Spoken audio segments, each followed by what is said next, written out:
The question all along the Watchtower issue 3, Alex Segura writing with CIAN TORMEY on the art.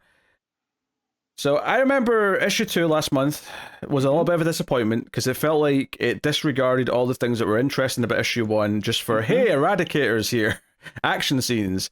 Yep. And then this issue kind of follows that a little bit, where it kind of leads to a Cyborg Superman by the end as kind of, hey, they're doing something, they've got a big plan. So I'm dropping this book, Matt. This issue convinced me I don't want to read any more of this. Yeah, I'm done. Oh, okay. Yeah, so when you got here, like, I should have seen it coming before. All the stuff with Cyborg Superman, the suit of Lockdown, right? Or of Conduit, not Lockdown. Not figuring that out, and we had seen Cyborg Superman maybe lurking in the Phantom Zone at the end of Wade's story, right? Yeah, that's right.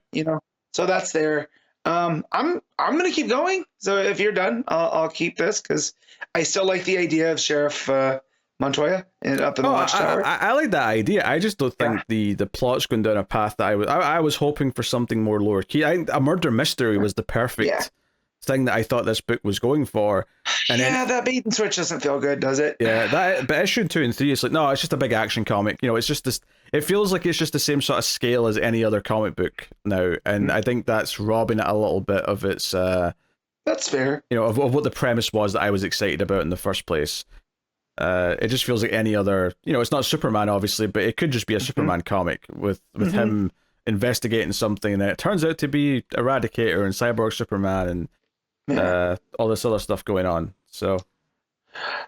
Yeah, no, I get where you're coming from, because I was a bit disappointed we kind of got away from some of the more Watchmen-y elements I was picking up on in the first issue. Yeah. However, I'm curious what Nightshade's doing here, because they mentioned like they're not a bad guy, they're playing their own thing. So I'm curious to see how that plays into Cyborg Superman and what this means for, you have Question and Kate on the same side, obviously. And who else pops up? We have the Beatles still. And see how they all come together.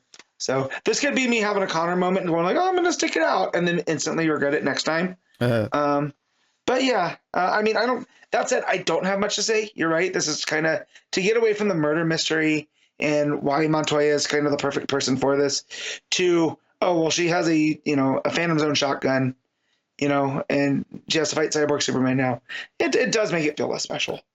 That's the thing. It's not terrible by any means. I just, like, what was making it interesting is gone for me now, and there's so much books to read, so much competition.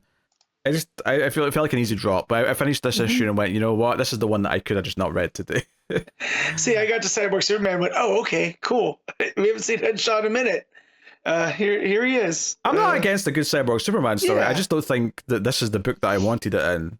No, of course. And me saying that's not like anything on you. It's just our differencing in reactions to it. Where you went, Cyborg Superman. And I went, oh, Cyborg Superman. So because both me and Carl were pretty down on issue 2 because we were both thought all the interesting stuff was shoved out the window for hey, Eradicator's like action sequences. I don't remember issue 2 that much. I know I read it on vacation.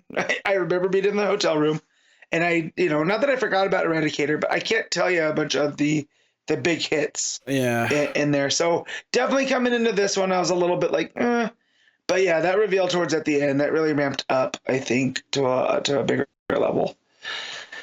But yeah, I guess we could just read it because I have nothing more else to say. It's kind of a by the numbers action book, a lot of fight scenes and whatnot. Yeah, I guess the most interesting thing is Kate being pissed at Renee for thinking she's a murderer. But even that in issue 2 annoyed me because I felt like this is obviously not her. Like, obviously we're not turning Batwoman into a killer.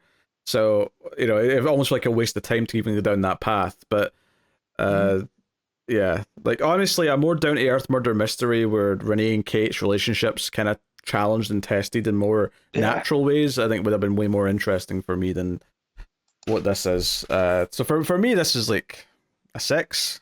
Okay. What are you feeling? Yeah, I was getting about a 6.57. I'll knock it down to a 6.5 a little bit. Just because, again, not remembering parts of 2, it's not really sticking. you know, in a way that I wish that it would have. So who knows, by the time I read a month's worth of comics by the next time, we'll see where I pick up here, Yeah. you know, if it's going to be worth it.